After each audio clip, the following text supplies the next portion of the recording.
Bueno, pues hemos prolongado esta conversación con Mario Delgado, nos hemos extendido porque hay montones de temas, Álvaro Delgado, que queremos conversar, además del económico, pero agotemos la parte económica, que estaba muy interesante. Yo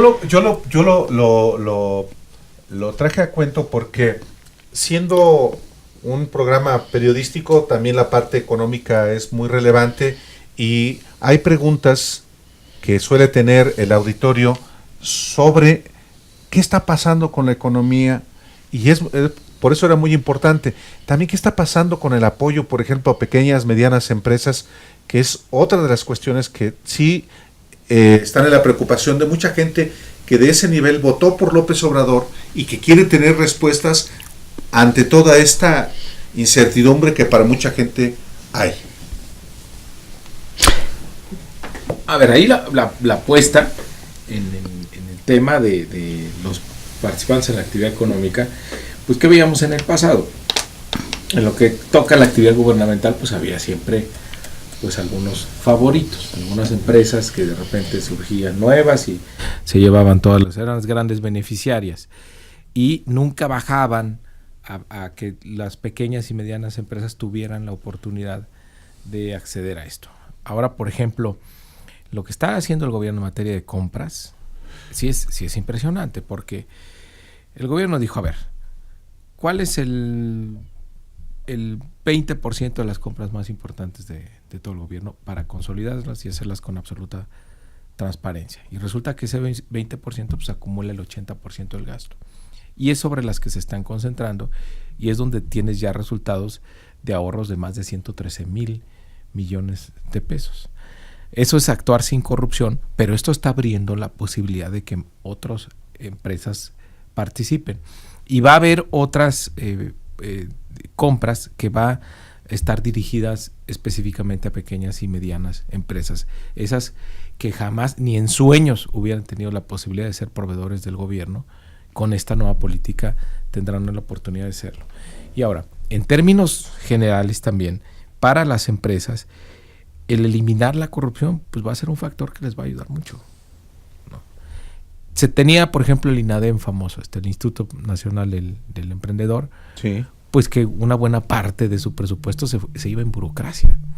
Esta idea de generar institutos que se consumían los apoyos que en teoría iban a llegar a las empresas, pues es lo que se está cambiando. Entonces,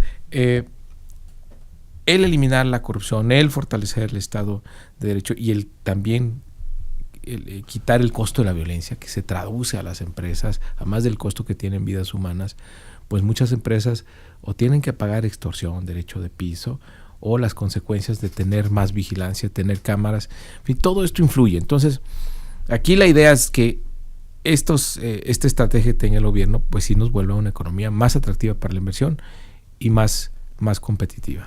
A ver, el gobierno de Andrés Manuel López Obrador ha destinado a programas sociales de apoyo directo, sin intermediarios, una cantidad inmensa de recursos y le está llegando a los mexicanos más vulnerables o quienes están estudiando. Una familia puede obtener 3 apoyos, digamos.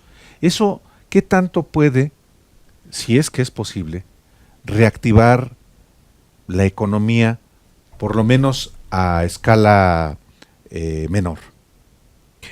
No necesariamente te la reactiva, te ayuda a sostener el consumo.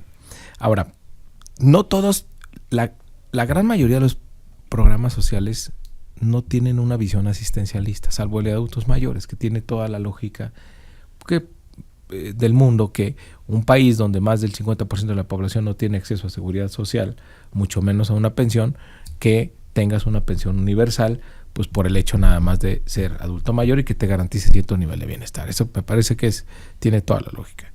Ahora, los otros programas, por ejemplo, el Jóvenes Construyendo Futuro, sí, lo que trata es invertir para acercar a un joven a una actividad productiva que le desarrolle ciertas habilidades y conocimientos que facilite su incorporación al mercado laboral en el futuro.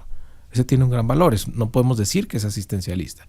O el programa Sembrando Vidas, que va directamente para reactivar zonas de nuestro país que están en la marginación y que no tienen ninguna alternativa. Decía yo, los proyectos de infraestructura ya no es un listado de obras, son proyectos pensados para detonar el desarrollo regional. Por ejemplo, el Tren Maya, pues no es un proyecto de un tren, es un proyecto de desarrollo regional que junto con el Transísmico, junto con Dos Bocas, pues le va a dar una sacudida al sur-sureste. Sur-sureste incluso ha tenido no solo estancamiento, sino una caída en su crecimiento económico o falta de crecimiento económico en los últimos años. Nuestro país está dividido en tres, si lo queremos ver por crecimiento económico. El norte vinculado a la actividad de los Estados Unidos, que también ahí hay una política muy agresiva y sin precedente por parte del presidente. En la parte fronteriza. Claro, ¿qué necesita la parte fronteriza? Pues no necesitan apoyos para empresas y demás. Y hay gente muy emprendedora que acostumbrada a competir con Estados Unidos. ¿Qué necesitas? Pues quitarles la desventaja fiscal con los vecinos.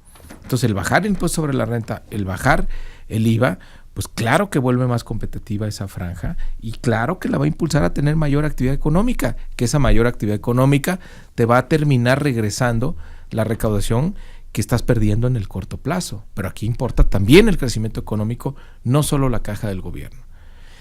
Y luego tienes la zona centro, pues que sí tiene un dinamismo importante, influido mucho por la zona metropolitana, pero que no crece como el norte. Y tienes el sur-sureste que no crece. Entonces, si no sacudes el sur-sureste, si no logras que tenga otra tasa de crecimiento, pues por aritmética el promedio nunca te va a dar un crecimiento mayor del 2. Claro, no te va a alcanzar a promediar. Estamos con Mario Delgado, aquí en Los Periodistas. Hablábamos de economía, hablábamos sobre el crecimiento, hablamos sobre el crecimiento y yo quisiera preguntarle a Mario Delgado, ¿por qué no plantearon desde un principio estas prioridades o por encima del mismo crecimiento? Porque se entiende ahorita que el presidente diga, bueno, se entiende si se plantea, no desde el presidente, porque el presidente lo plantea, casi siempre trae un filón político.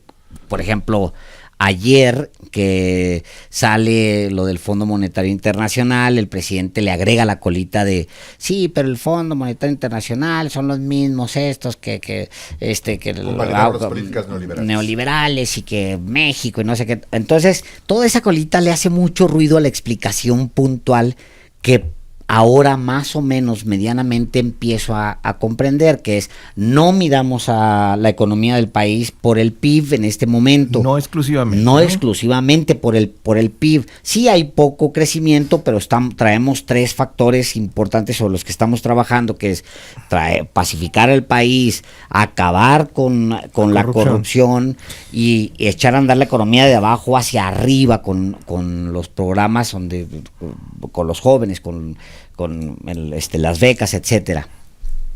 Sí, y fíjate, detrás de todo esto hay, finalmente el gobierno está cuestionando cuál es el papel del Estado en la economía. ¿Qué tuvimos en el pasado? Un Estado que se involucraba en muchas actividades económicas, un Estado empresarial, pues que finalmente tuvo una etapa de desarrollo económico, altas tasas de crecimiento y terminó ahogándose en su propio tamaño. Luego nos movimos hacia una posición totalmente contraria, donde el Estado debería ser mínimo, debería alejarse de cualquier actividad y ser un Estado mínimo regulador, porque detrás de esa idea prevalecía de que la aceptación de que el Estado era corrupto, sí, y que donde se metía corrompía todo, y que no generaba valor. Entonces, lo que está construyendo el actual gobierno es una nueva definición del papel del Estado en la economía.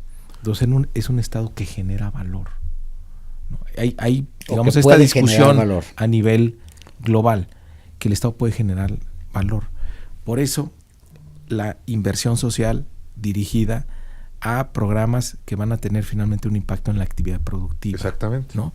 Por eso, programas de infraestructura que van dirigidos a detonar desarrollo regional. Por eso una política fiscal que tiene costos en el corto plazo, pero que apuesta a un mayor crecimiento económico. Estas políticas son impensables en los 36 años anteriores. ¿Cuál era la prioridad del gobierno? Única, mantener finanzas públicas sanas. Finanzas públicas sanas, economía muerta. Entonces ya no, sí hay que asumir el compromiso de que el Estado puede generar valor y generar las condiciones para un mayor crecimiento económico utilizando los instrumentos que tiene. Y en eso estamos. Es un cambio de modelo, así lo ha dicho el presidente. No llegó a administrar, es llegar a cambiar el modelo económico. Porque si quisiéramos tener las mejores calificaciones, las podríamos tener. Pero ¿saben qué tendríamos? Pues dejar que la corrupción siguiera. Dejar que la violencia ahí nomás medio se administrara, medio que hacíamos que teníamos Estado de Derecho, a lo mejor nos daban buena calificación y a lo mejor tendríamos finanzas públicas y increíbles. Un estado ¿no? de bienestar. Pero, ¿es sostenible esto? No. Era absolutamente insostenible. Llevamos 30 años con una falta de crecimiento claramente insuficiente que ha generado al país mucha pobreza, mucha polarización del ingreso y una tremenda violencia. Estamos hablando con Mario Delgado, coordinador del grupo parlamentario de Morena en la Cámara de Diputados, presidente de la Junta de Coordinación Política. Mario Delgado es itamita, egresado del maldito ITAM, generador de tecnócratas neoliberales. Mano. Y al respecto, ¿le hace falta al país una reforma fiscal progresiva, que por tanto paguen más los que más ganan, Mario? En estos momentos no. En estos momentos se tienen que hacer dos cosas. Una, terminar la reforma al gasto público, que es lo que está haciendo el gobierno. Es decir, recortando todo aquello que no sirve, reasignando los recursos a rubros que sí impactan en la economía. El INEGI mide la calidad del gasto público en México, el valor agregado que genera el gasto público en cada sector. Pues en la mayoría es negativo o cercano a cero. Claro. Gastamos muy mal como país. No se vale pedirle a la gente más impuestos si no gastas bien y si no hay absoluta transparencia. Primero, terminar la reforma al gasto público. Y segundo, asegurarte que paguen todos los que tienen que pagar. Ya el presidente sacó un decreto para que no haya condonaciones fiscales y tiene que terminarse toda esta elusión y evasión fiscal. Tiene que ser un delito grave en México la evasión fiscal. Todos estos temas de empresas fantasmas, facturación falsa, condonación de las grandes empresas, pues con razón la gente está inconforme con ello.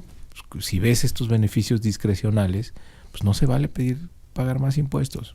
Entonces, incluso se está pensando, el presidente quiere una ley que prohíba la condonación de los impuestos y que vayamos hacia la sanción de delito grave, y como si fuera delincuencia organizada, porque yo creo que lo es. El tema de facturación falsa y empresas fantasmas. Claro. ¿No? Como hemos visto que florecen los famosos factureros. De repente son multimillonarios, aviones, jets. ¿Y a qué es facturero? O sea, a evadir todo, el fisco. Todo muy bien. Bueno, entonces, dos cosas antes de pensar en una reforma fiscal. Reforma al gasto público, que el gasto impacte en la economía, que se gaste en lo que verdaderamente importa para la gente y que haya transparencia. Y segundo, que pague todo el mundo que debe pagar. Todo muy bien, pero ¿por qué no iniciaron antes? ¿Por qué no rediseñar el gasto y echar a andar el proyecto? No, porque eso lo echas a andar. Ya sabíamos que cada 6 años el primer semestre es complicado, sobre todo porque hasta teniendo un negocio cambias de chequera y tienes que validar las nuevas firmas y tienes que echar a andar un montón de cosas, se entiende. Pero ¿por qué esperar todo un año para hacer un rediseño del gasto? No, Alejandro, perdón. Pero porque eso es lo que le está pegando a la economía. No, pues están rediseñando ustedes el gasto, entonces se ha contenido el gasto en este momento. A ver, el rediseño del gasto público fue la política de austeridad que viene contenida en el actual presupuesto. Sí, pero la aplicación, Mario, llevan 6 meses no se ve que tengan prisa para ejercer el gasto, para... No, a ver, no es eso. A ver, digo, no lo digo yo. Es complicado, siempre es más fácil gastar. Y en este gobierno, en los últimos 15 años en el país, el gobierno siempre tuvo más recursos. Y el gasto corriente no prioritario creció por encima de lo que crecía la economía en los últimos 15 años. Darle el apretón a eso pues no es sencillo y no se hace de un día para otro, pero se está haciendo. Por eso de repente tienes estos brincos, que aquí ya pasó y que aquí ya se pasó la mano en esto, que allá ya le diste un tijeretazo. Pues sí, todo el mundo defiende sus intereses y defiende sus proyectos, sus programas, pero sí se está haciendo muy, digamos, muy firme en esta resignación del gasto, quitar excesos, privilegios, abusos, despilfarros. ¿Qué te parece si platicamos con Mario, el diputado Mario Delgado, ya sobre Morena, el partido del gobierno? Que te cuecen las habas, Álvaro. Sí, porque... Quieres ir entrarle a la grilla luego. Sí, Morena acaba de cumplir 5 años como partido político con registro, que nunca lo ha sido, fue siempre un comité al servicio del proyecto presidencial de Andrés Manuel López Obrador, pero en 4 años, lo que no ha pasado, salvo que me falle la memoria, con ningún partido político en el mundo, en 4 años ganó no solamente la presidencia, la mayoría de las dos cámaras, 19 congresos locales, 300 presidencias municipales. Solidaridad a lo mejor en Polonia, ¿no? Es un fenómeno que se le pudiera parecer. Tremendo. Pero Morena llega al poder después de fundado 4 años, pero hoy se encuentra en un reto sustantivo. Mario, tú quieres ser presidente de Morena para nos dijo ayer sacudirlo, en entrevista, sí, ayer. Para sacudirlo, estrujarlo, movilizarlo, porque se requiere de un partido político fuerte para apoyar el proceso de transformación del actual gobierno y de los que siguen. A ver, de acuerdo. Primero, Álvaro, lo dices muy bien. El objetivo del movimiento durante muchos años fue que Andrés Manuel López Obrador llegara a la presidencia de México. Cumplió exitosamente ese objetivo. Morena es un fenómeno en el mundo. Yo creo que no hay ningún partido así, con ese éxito tan contundente en tan poco tiempo. Se gana la presidencia, muchos cuadros entran al gobierno, otros se van al Congreso, y el partido pues se queda, digamos, un poco sacudido con la victoria, ¿no? Tiene enfrente un reto muy importante. Yo no creo que sea una falta de organización o un descuido, no, pues es una organización que de repente tuvo este crecimiento brutal, ¿no? Que gana, que llega al poder y que ahora pues se encuentra en un momento donde su desafío es redefinirse como partido en el gobierno, organizarse para el siguiente proceso electoral, porque es un partido político, ¿no? Formar cuadros, que ahora necesitamos cuadros en todos lados, porque hay muchos espacios de poder ocupándolos la gente de Morena. Entonces, primero tiene que Morena contestarse muchas preguntas. ¿Cómo va a ser su relación con el gobierno? O con los gobiernos. Con el gobierno federal, con los gobiernos estatales, con los gobiernos de oposición, con los congresos. ¿Cómo va a elegir ahora sus candidatos? ¿A quién va a aceptar o no al partido? ¿Cómo vamos a dirimir los conflictos internos? En fin, hay muchas preguntas que contestar para tener a Morena listo. Y yo creo que eso es lo más importante ahora. Creo que no es el tiempo de una disputa personal por la dirigencia del partido, sería un gran error, porque entonces va a haber una polarización indeseable con fulanito o con sultanito. Si de un proceso de polarización resulta un ganador, no sirve, no va a ser el partido que necesitamos para que garantice la continuidad del proyecto de la Cuarta Transformación. En el 21, el esfuerzo de organización que viene es de este tamaño: 15 gobernaturas, 27 congresos locales, 500 diputaciones federales y más de 1,700 presidencias municipales. ¿Estamos listos como organización política para hacerlo? En este momento no. ¿Tenemos tiempo? No tenemos mucho tiempo. ¿Qué creo que hay que hacer? Primero, la reflexión de esta redefinición del partido. Segundo, una organización como lo hubiera hecho Andrés Manuel si fuera en este momento presidente del partido. ¿Qué nos diría en estos momentos? Pues otra vez a trabajar en la base, a formar cuadros, a organizar comités y a prepararnos para lo que sigue. Y tercero, un factor fundamental, tiene que haber una edad. Si no hay conciencia del momento histórico que vivimos y que ahora a la militancia nos toca conducir al partido, pues va a ser una experiencia fallida. Pero Entonces ¿qué te tiene que haber refieres con unidad, Mario? unidad Porque, en estas... digo, entiendo muy bien unidad como tal, pero ¿qué significa para ti? ¿Cómo lo traduces? ¿Que no quieres competir? Una sola dirigencia, una planilla de unidad. Una digamos, sola. No, mira, habría que aterrizarlo como ya operativamente, pero sí, a partir de la conciencia del momento que estamos viviendo, decir que es inútil una disputa para que gane un grupo o para que alguien manipule el padrón y entonces ya tenga un ganador. Sentarte con Berta, ya. Es como nos organizamos. Por ejemplo, ¿cuál es el papel de los diputados? ¿Nunca habíamos tenido una fracción así? Claro, claro. Claro que puede ser muy influyente en todo el proceso. Bueno, es muy influyente en cómo estamos colaborando nosotros a la transformación, pero también en la definición del partido y en la disputa electoral, pues va a ser también muy relevante. ¿No? Entonces los llamarías primero, llamarías a a la reflexión. Ajá.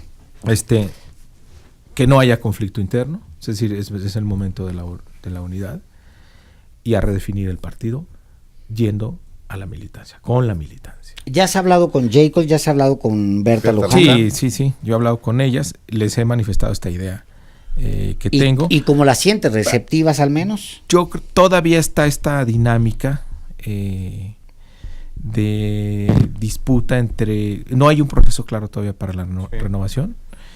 Hay muchas disputas jurídicas de impugnaciones entre el Consejo, la Presidencia. Me parece que estamos cayendo en una dinámica indeseable. ¿Estilo PRD? A mí no me gusta, por ejemplo, las agresiones que ha sufrido Jacob. Yo creo que Jacob ha sido una dirigente muy exitosa. Fue la dirigente que llevó a la presidencia y a ganar las 2 cámaras. Es un récord que va a ser muy difícil de igualar, y yo creo que merece todo el reconocimiento de la militancia. Entonces no se vale ahora como descalificar, ¿no? O regresar a estas discusiones inútiles de ahora quién es el más puro y quiénes son los arribistas. Eso no le sirve a nada. Ahora, tenemos que ser capaces de organizar el partido para garantizar la trascendencia de la Cuarta Transformación.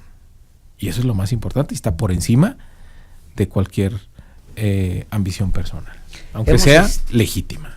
Hemos estado conversando con Mario Delgado aquí en Los Periodistas. Yo creo que pues nos encanta mucho tenerte aquí, Mario, pero ya ves. no tanto. Te vamos a volver a invitar seguramente. Pero seguramente te vamos a volver a invitar.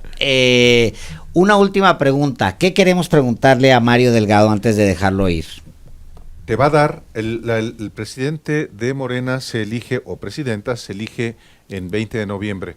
Tú tienes la responsabilidad de sacar el presupuesto del 2020. ¿Te da tiempo? El 15 de noviembre es la fecha límite para la aprobación del presupuesto. Ahora se discute. Por cierto, estamos a punto de arrancar la discusión. El 6 de septiembre llega el proyecto por parte del gobierno, y ahí, porque va a ser difícil. La discusión del presupuesto del 2020 va a ser bastante compleja en la Cámara de Diputados, y tiene que ser aprobada para el 15 de noviembre. O sea, te quedan 5 días para irte al Congreso Nacional del El Congreso Nacional, y finalmente es el que decide la dirigencia. Ya evaluaré ahí en el momento si hay condiciones para presentarse o no para esto. Bueno, pues muchas gracias. Muchísimas gracias, Mario Delgado. Gracias por estar gracias aquí, a ustedes. y seguimos en Los Periodistas.